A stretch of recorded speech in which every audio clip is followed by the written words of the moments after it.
my first go really with a graduated filter was from the top of the Rockefeller Center building in the early 1980s, and it was twilight, it was in the winter, and I used a filter to darken the sky, and it seems so natural now, but at the time it was a bit of a revolution for me.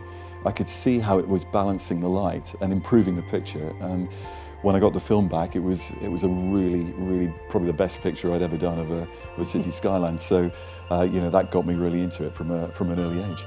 When I was a student, I used black and white, and I always used to print my own work, so you had a fair amount of control. You think of in the darkroom, you can dodge and burn to adjust the balance of the light. You can't do that with colour transparency. You certainly couldn't back in the 80s before digital repro.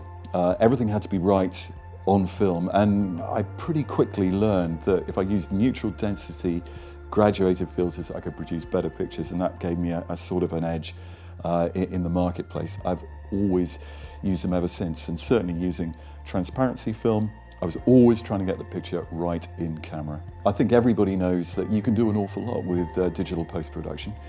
And one might think that would therefore mean the need for filters was less, but in fact what I find is, if anything, it's become an even more integral part of my workflow, and perhaps more importantly, workflow of people that I work with.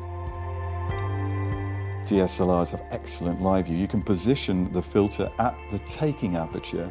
It shows you exactly what you're going to get. If you get it right in camera, there's an immediate incentive to keep developing the idea, to keep the enthusiasm for the picture going. And I think the trouble is, if you shoot without and you're trying to read between the lines, or the sky's rather bright, maybe far too bright, and the landscape's too dark, and you think, well, I'll fix it later.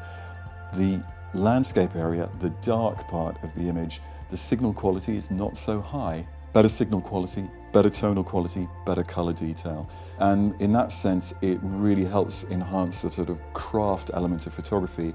And I think sometimes, the camera manufacturers, they try to make the whole process as easy as possible, and you can understand why, because it is a mass market industry. But actually, in the area that I work, mostly with really enthusiastic photographers, however experienced they are, they want to be in control of the process. They don't actually want the camera doing everything for them. For them, it's a natural thing to do, and it's a real part of the pleasure of the photographic process. It's a lot more fun, and ultimately I think that's what most people want from their photography.